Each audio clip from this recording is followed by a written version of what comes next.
Welcome to episode 64 of this weekly podcast. Well, I say weekly. I've had just 2 or 3 weeks off because I've been heavily involved in the writing of the book, and I'm almost finished now, so I thought I'd very quickly dive in with a very, very short tutorial for you, and it's actually something that's going to be included in the book.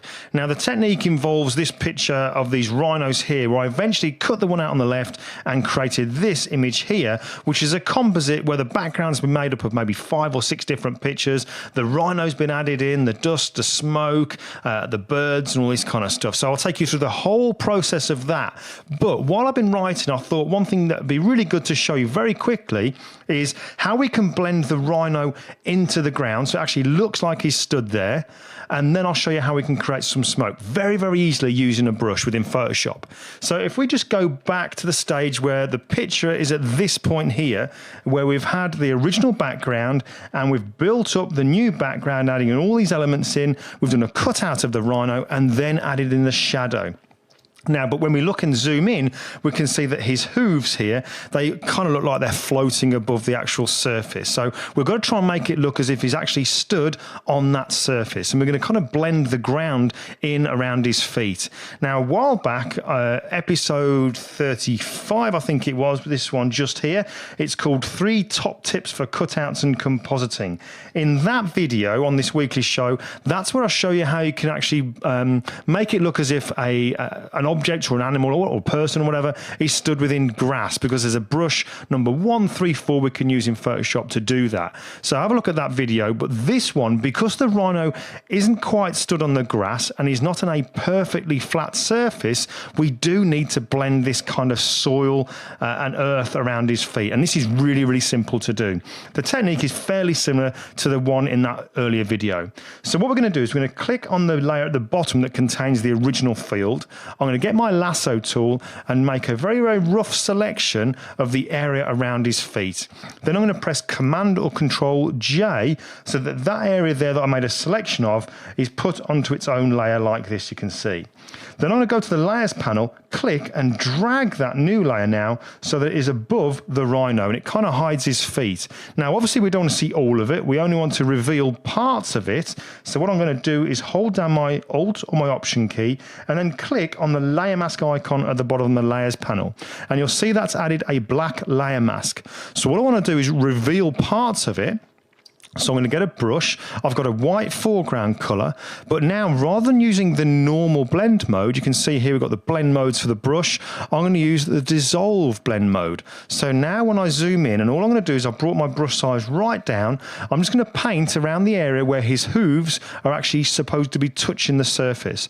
And as I do this with this white foreground color, you may see it on your screen that it's kind of painting in this almost like a spray can spattering kind of effect. I'll just come over to these other ones here, like this, and on this hoof just here as well. Now, I don't know if you can see it when I zoom in. You've got this kind of like spattering going on, but if I just hold down my Alt or Option key, click on the layer mask, you'll be able to clearly see now what that brush has actually done while it's in the dissolve blend mode.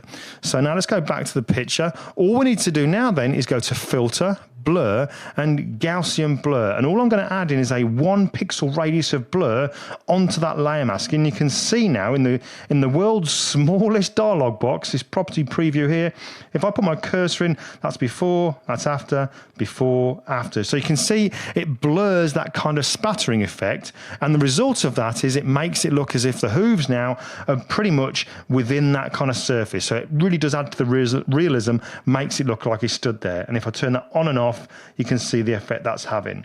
So that's a technique that I use when I'm actually doing a composite where the person, the object or the animal or whatever it is on a surface that's uneven, not like a flat tarmac or concrete surface, and also when it's not within grass. This works really, really well.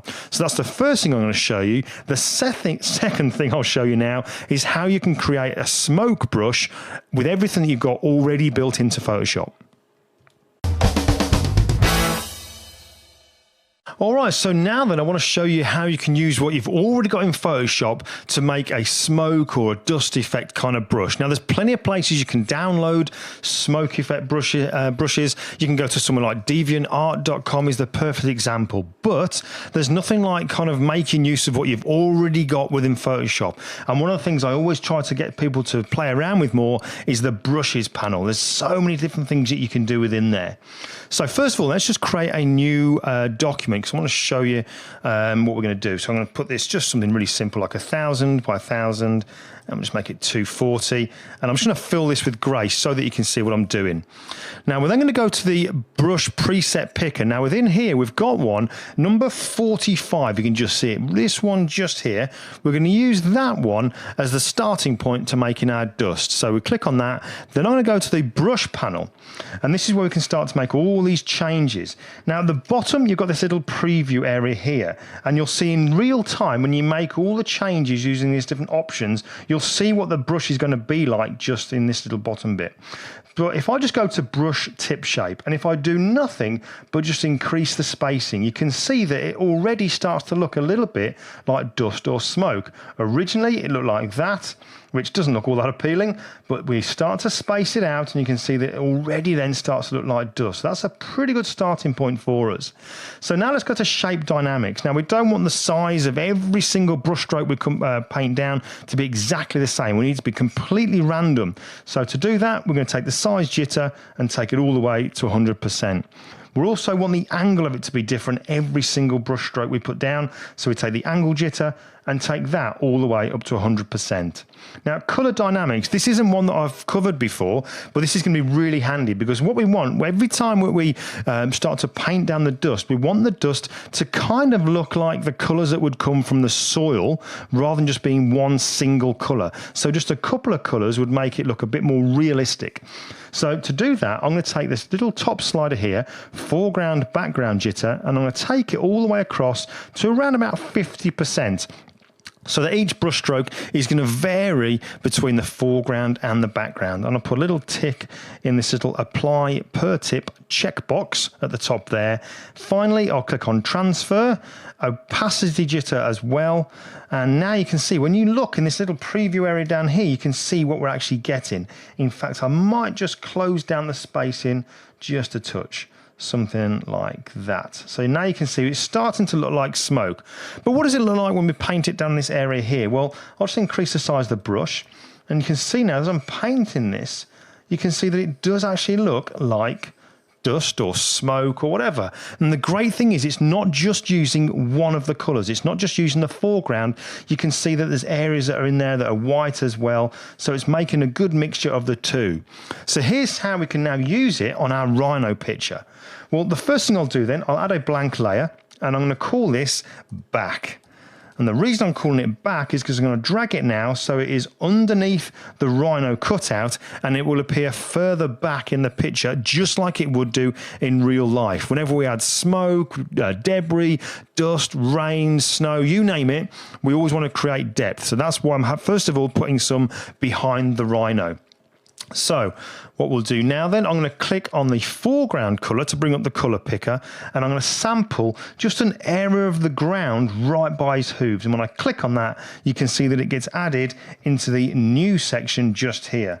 So now when I click OK, you can see over in the left hand side of the toolbar, my colors are going to go from the color I've just sampled to white. And I like to use white because it does stand out just a little bit more. All right, so get my brush. The opacity at the top of the screen here, you can just see, is at 50%.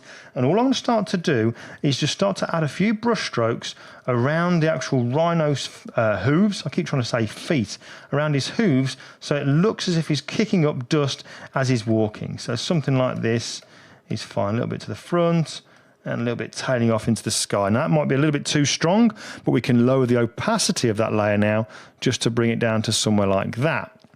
I'll then add another layer, and I'm going to call this one front, and I'll drag this one so now it's on top of the rhino so that it appears closer to us as we're looking at the picture.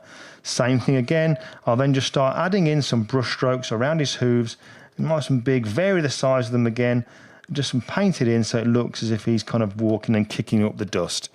And again, because it's on its own layer, we can use the opacity just to bring that down and start playing around with it. Now, I've done this really quickly, but you can experiment. But you see that in the actual finished picture here, if I just bring that across, you can see the effect that you can get there. So it does look like smoke and dust, and it kind of gives the impression the ground is really soft and is kicking up all the dust from the ground surface there.